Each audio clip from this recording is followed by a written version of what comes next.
Indemnity bond कब लिया जाता है? ऐसे प्रोजेक्ट्स के ऊपर जिसके ऊपर लीगल केसेस है, पेंडिंग्स है, जिसके इंडेमनिटी लेने की जरूरत पड़ रही है, महारेरा उसको अप्रूव क्यों करता है बेचने के लिए? प्रॉपर्टी बायर को डिफेक्टिव टाइटल की वजह से कुछ फाइनेंशियल लॉसेस होते हैं, दैट विल बेयर बाय आपके डेवलपर की तरफ। फॉर्म बी ये क्या है?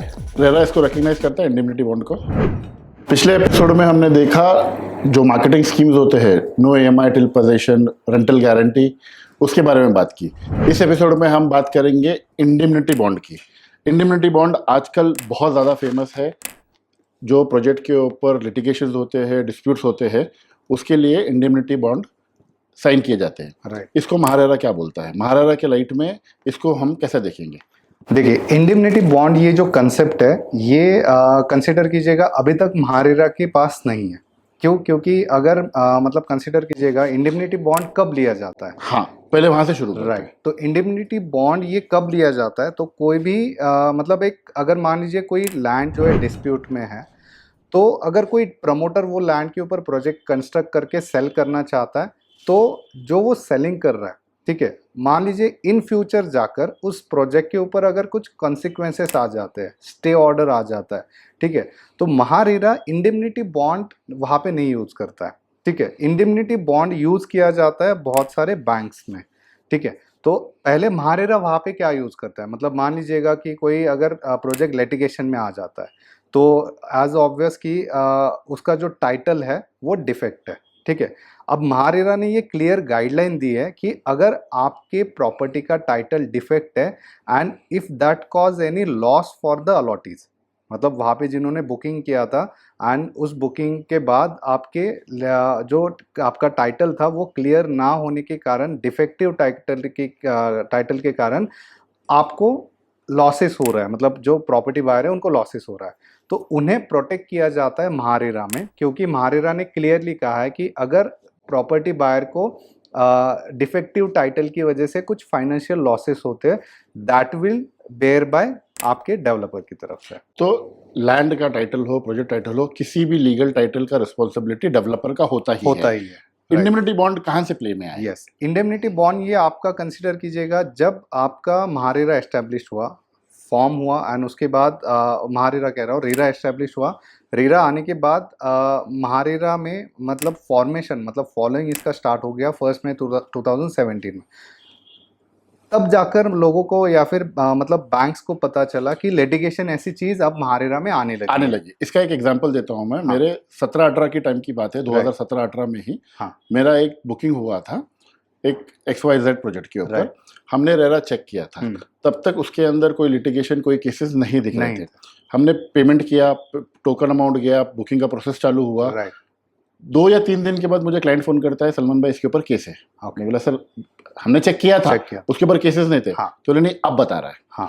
We went back to developer and वहां पर जो है डेवलपर की लीगल टीम ने इंडेमनिटी बॉन्ड सजेस्ट किया था। तो मेरा पहला इंटरेक्शन इंडेमनिटी बॉन्ड का वहां से आया है। राइट।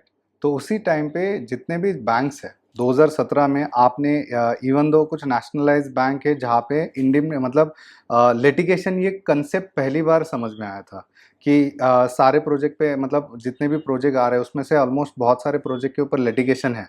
अब इन प्रोजेक्ट को हम अप्रूवल कैसे दें, क्योंकि आपको पता है कि सारे नेशनलाइज बैंक हो, प्राइवेट बैंक हो, वो बिल्डर के कुछ मास्टर फाइल लेके एक प्रोजेक्ट को अप्रूवल देते हैं, प्रोजेक्ट अप्रूवल लेटर। बिल्कुल। तो अब वो कैसे देखिए, उसके ऊपर लिटिगेशन दिख रहा है। तो उस टाइम पे ये इंडेमनिटी बॉन्ड का कंसेप्ट आया, इंट्रोड्यूस किया गया। तो सबसे पहले आई थिंक आपका जो नेशनलाइज बैंक है वहाँ पे ये कंसेप्ट आया। वहाँ पे ये कंसेप्ट आने के बाद इंडेमनिटी सिर्फ आपके डेवलपर का पार्ट नहीं रही, मतलब सिर्फ डेवलपर बैंक को इंडेमनिटीफाई नहीं कर रहा है कि अगर कुछ लॉसेस होते हैं तो आई विल बेयर। बैंक ने ये इंडेमनिटी लेना कस्टमर से भी स्टार्ट किया है। तो बैंक दोनों साइड से इंडेमनिटी लेके अपने आप को सेव करती है कि अगर डेवलपर फॉर सम रीजन नहीं करता है पेमेंट, या उसका टाइटल नहीं लाता है, तो उसका पेमेंट तो आपको मुझे करते रहना है। राइट। तो अगर बिकॉज ऑफ स्टे ऑर्डर आपका प्रोजेक्ट स्टे में आ जाता है, आपको पोजीशन डिले हो रहा है उसकी वजह से, अब इस केस में अगर आपके पास बैंक के पास इंडेमनिटी है तो bank can ask customer to pay their EMIs। ठीक है, तो पोजीशन नहीं है, वी अंडरस्टैंड, लेकिन आपको आपके EMI पे करने पड़ेंगे, आप वो डिफॉल्ट नहीं कर सकते। तो ये इंडेमनिटी बॉन्ड में बायर लिख के देता है। डेवलपर लिख के देता है कि कोई भी फाइनेंशियल क्राइसिस या फिर आपका स्टे ऑर्डर की वजह से कोई डिफेक्ट हो जाता है तो आपके जो डेवलपर है वो बेयर करेंगे ये सारे चार्जेस। लेकिन जैसे अगर डेवलपर नहीं दे रहा है तो बायर की रिस्पॉन्सिबिलिटी है। तो बैंक सेफर साइड में इंडेमनिटी बॉन्ड लेता ही है सारे प्रोजेक्ट से जहाँ पे भी लिटिगेशन आपका आ जाता है। तो इसको आप डेवलपर के, this is more developer centric, हाँ, प्रॉपर्टी बायर को इसमें सेफ कैसा कर देंगे? अगर कंसीडर कीजिएगा प्रॉपर्टी बायर अगर कोई एग्जांपल के लिए नेशनलाइज बैंक के साथ जाता है तो कोई भी बैंक, कीजिएगा, नेशनल बैंक हो, प्राइवेट बैंक हो, कोई भी बैंक हो, कोई भी बैंक के साथ जाता है तो पहले कंफर्म करना है कि अगर लिटिगेशन है तो क्या बैंक ने लिटिगेशन के लिए इंडेमनिटी ली हुई है या नहीं ली, राइट। तो अगर इंडेमनिटी ली हुई है तो दे आर सेफ, क्योंकि उसमें इंडेमनिटीफाई किया जाता है। इफ़ यू वांट, आप ये इंडेमनिटी डॉक्यूमेंट जो है वो बैंक से आप मांग भी सकते हो, आपके डेवलपर से डिमांड भी कर सकते हो कि इसका एक कॉपी मुझे दे दीजिएगा। ओके, तो it is more safer side. लेकिन आप भी तो इंडेमनिटी दे रहे हो बैंक को। डेफिनेटली आप भी इंडेमनिटी दे रहे हो, लेकिन डेवलपर ने क्या इंडेमनिटी दिया है ये आपको पता होना चाहिए। ओके, बैंक ने क्या इंडेमनिटी लिया है ये आपको पता होना चाहिए। अगर उस इंडेमनिटी बॉन्ड में आपको लग रहा है कि नहीं ये इंडेमनिटी मुझे नहीं सेव कर रहा है तो why should I purchase that property, है कि नहीं। क्योंकि वहां पे अगर मुझसे इंडेमनिटी ली जा रही है लेकिन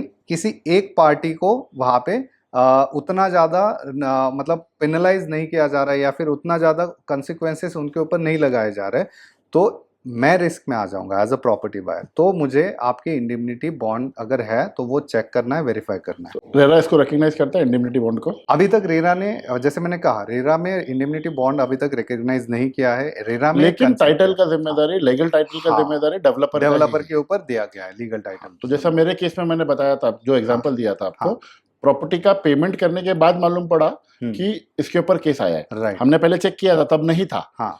पेमेंट करने के बाद वापस से क्लाइंट ने चेक किया, बहुत अच्छा हुआ। क्लाइंट ने खुद मुझे बताया कि इसके ऊपर सलमान भाई केस आ गया। I went to the developer, हम लोग दोनों डेवलपर के पास गए, मैंने बात किया, क्लाइंट ने बात किया, एंड फिर इंडेमनिटी हुआ। It went all very smoothly, peacefully, हो भी गया, प्रॉपर्टी का पोजीशन भी आ गया, प्रॉपर्टी रेंट पे भी चले गए, वो एक पार्ट हो गया। लेकिन अगर प्रॉपर्टी खरीदने के बाद उसके ऊपर कोई केस आता है तो title responsibility remains with the developer only. उस केस में इंडेमनिटी लेना चाहिए क्या? डेफिनेटली लेना चाहिए। अगर बैंक है तो बैंक में भी जब बैंक अप्रूवल दे देता है, एपीएफ लेटर दे दिया, बाद में 6 महीने के बाद आपके प्रोजेक्ट के ऊपर लिटिगेशन दिख रहा है, तो ये बैंक की, मतलब बैंक का ये पॉलिसी होता है। बैंक हमेशा कोई भी अगर प्रोजेक्ट का डिसबर्समेंट कर रहा है तो बैंक ऑफिशियल आपका प्रोजेक्ट का रेरा वेबसाइट विजिट करते हैं, क्या उसके ऊपर नया कोई अपडेट आया है, क्या लिटिगेशन आ गया है। क्योंकि जब हमने एपीएफ के लिए लिया था उस टाइम पे तो नहीं था उसमें लिटिगेशन, लेकिन क्या अब लेटेस्ट में आ चुका है, तो डेफिनेटली वो आपके अपडेटेड रहते हैं। ऐसे प्रोजेक्ट्स के ऊपर जिसके ऊपर लीगल केसेस है, पेंडिंग्स है, जिसके इंडेमनिटी लेने की जरूरत पड़ रही है, महारेरा उसको अप्रूव क्यों करता है बेचने के लिए? देखिए, महारेरा ने क्लियरली बताया कि नो डाउट अगर कहो कि लिटिगेशन है, लेकिन हर एक लिटिगेशन, जैसे अभी आपने एग्जांपल दिया कि आपका एक क्लाइंट था एंड नाउ वो प्रॉपर्टी परचेस करने के बाद उसके ऊपर आपका लिटिगेशन आ गया, वो प्रॉपर्टी पोजीशन में भी आ गई, रेंट आउट भी हो गई, तो वहाँ पे कोई इशू नहीं आया। तो हर एक लिटिगेशन जो होता है वो ऐसा नहीं होता है कि हर एक लिटिगेशन आपको बहुत सीरियस वे में इम्पैक्ट करे। तो महारेरा डेफिनेटली ये प्रिकॉशन अब लेना, मतलब महारेरा ये प्रिकॉशन लेता है कि मैं अगर कुछ प्रोजेक्ट को अप्रूवल दे रहा हूँ, ठीक है, तो मैं उनको इन्फॉर्म भी कर रहा हूँ। तो इट इज़ मतलब मैं उन्हें बता भी रहा हूँ कि अगर डिफेक्टिव टाइटल की वजह से कुछ लॉसेस होंगे तो वो आपको डेफिनेटली बेयर करने पड़ेंगे। इसलिए महारेरा अलाउ करता है कि इवन दो लिटिगेशन है फिर भी आपका कम से कम पहले ऐसा नहीं है कि प्रॉपर्टी बायर अंधेरे में नहीं है, उसको मालूम है कि वो क्या खरीद रहा है, इसके ऊपर डिफेक्ट है, लिटिगेशन है या जो भी है, ये सारी चीजें उनको भले टाइटल की जिम्मेदारी डेवलपर की है, बट एटलीस्ट आज के तारीख में क्लाइंट को मालूम है, बायर को मालूम है कि मैं एक ऐसे प्रॉपर्टी ले रहा हूँ जिसके ऊपर लिटिगेशन है। तो वो उनको इन्फॉर्मेशन के बारे में, तो महारेरा ने ये डिस्क्लोजर ऑफ द इंफॉर्मेशन में रखा है कि आपका लिटिगेशन की डिटेल्स आपको देनी ही पड़ेगी। ठीक है, फॉर्म भी ये क्या है?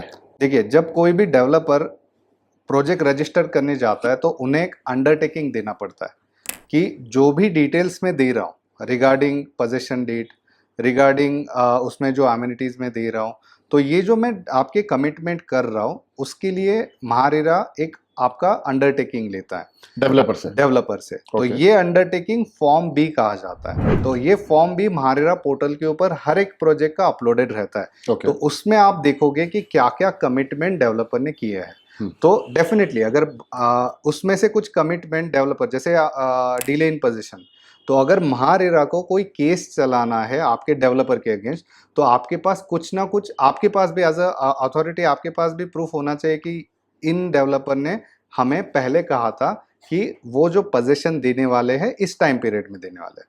तो ये फॉर्म बी जो होता है ये आपका सारा अंडरटेकिंग होता है, जिसमें डेवलपर कंफर्म करता है कि वो उस प्रोजेक्ट रिलेटेड क्या क्या कमिटमेंट दे रहा है। ठीक है, इसका इंडेमनिटी से क्या कनेक्शन है? इसका इंडेमनिटी से कोई कनेक्शन नहीं है। तो इंडेमनिटी को रेरा एक्नॉलेज नहीं करता है, right, but you can go to RERA, file a complaint saying के मेरा लीगल टाइटल डिस्प्यूटेड है। राइट, मुझे डेवलपर ने वो प्रॉपर्टी बेचा जिसका लीगल टाइटल नहीं अगर था। आपको लॉस हो गया है बिकॉज ऑफ डिफेक्टिव टाइटल, मतलब मान लीजिएगा स्टे ऑर्डर आ गया, अब स्टे ऑर्डर हट ही नहीं रहा है, ठीक है, तो ये क्या हो गया, ये आपका लॉस हो गया, क्योंकि आपका प्रॉपर्टी पोजीशन में आना था, आप सेल करने वाले थे या फिर आप रेंट आउट करते, आप या खुद रहने वाले थे। तो ये क्या हो गया, ये आपका लॉस बाय डिफेक्टिव टाइटल हो गया।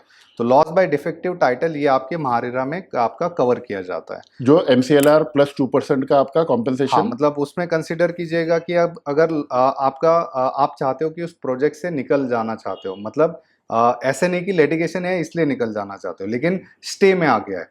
अब स्टे में आने के बाद आप कुछ नहीं कर पाओगे, ठीक है, तो आपको कितना टाइम रहेगा किसी को मालूम नहीं। किसी को मालूम नहीं। तो आप एक नॉर्मल आदमी को क्या करना है, इसका टाइटल क्या चल रहा है क्या नहीं, डेफिनेटली तो आपको निकल मतलब जाना, उसको घर चाहिए। हाँ, तो उसको अगर घर नहीं मिल रहा है तो उसका लॉस हो गया। तो वो अगर निकल जाना चाहता है, पूरा का पूरा अमाउंट जो है, जो उन्होंने एज अ डेवलपर को ओन कॉन्ट्रीब्यूशन पे किया था, जो उन्होंने बैंक में इंटरेस्ट पे किया था, जो उन्होंने प्रिंसिपल अमाउंट बैंक में पे किया था, ये सारा अमाउंट लेके मैं निकल जाना चाहता हूँ इस प्रोजेक्ट से, तो आपको महारेरा में कंप्लेंट करना पड़ेगा कि बिकॉज ऑफ डिफेक्टिव टाइटल मुझे लॉसेस हुए हैं एंड ये लॉसेस मुझे बेयर का। ठीक है, ये तो विड्रॉल का हो गया। अगर किसी को वहीं पे स्टे है लेकिन वहीं पे रहना है, तो स्टे है वहीं पे रहना है, तो कंसिडर कीजिएगा कि मान लीजिए कि हम लोग कंसिडर करते हैं कि स्टे है, स्टे आ गया, अब आपको पोजीशन नहीं मिल रहा है स्टे की वजह से, तो आप महारेरा में कंप्लेंट फाइल कर सकते हो, जहाँ पे आप मेंशन करोगे कि बिकॉज ऑफ स्टे मुझे पोजीशन नहीं मिल रहा है। तो जो भी इंटरेस्ट है,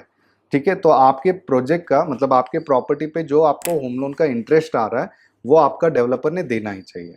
प्री एमआईज जो है उसके, प्री एमआईज या फिर आपका मान लीजिए पोजीशन था 2023 में, अब बिकॉज ऑफ स्टे आपको नहीं मिला है, तो आप इमीडिएटली महारेरा में जाओगे एंड कंप्लेंट करोगे कि मुझे इसी प्रॉपर्टी में घर लेना है, मुझे ये विड्रॉवल ऑप्शन नहीं चाहिए, लेकिन मैं ये चाहता हूँ कि जब तक मुझे पोजीशन नहीं मिल रहा है मुझे इंटरेस्ट चाहिए डेवलपर की, जो MCLR प्लस 2% है। यस, तो MCLR प्लस 2% का जो इंटरेस्ट है ये पेनल्टी के साथ मतलब आपको मिल जाता है। ठीक है, आपका अगर ऐसा कोई एक्सपीरियंस रहा है जहाँ पे आपको कोई प्रोजेक्ट बहुत पसंद आया बट उसके ऊपर लैंड लिटिगेशन था, आपको डेवलपर से मालूम पड़ा, ब्रोकर से मालूम पड़ा, या आपने वेबसाइट पे देखा, अगर ऐसा कोई एक्सपीरियंस आप हमारे साथ में शेयर करना चाहते हैं तो #महारेरा से आप कमेंट सेक्शन में बता सकते हैं। तो इस वीडियो में हमने समझा कि डिफेक्टेड टाइटल क्या होता है, इंडेमनिटी बॉन्ड क्या होता है, लीगल का टाइटल रिस्पॉन्सिबिलिटी किसका होता है, बायर का रिस्पॉन्सिबिलिटी क्या होता है। अगले एपिसोड में हम बात करेंगे महारेरा के ग्रेडिंग मैट्रिक्स के बारे में, जो महारेरा डेवलपर्स के लिए ला रहा है।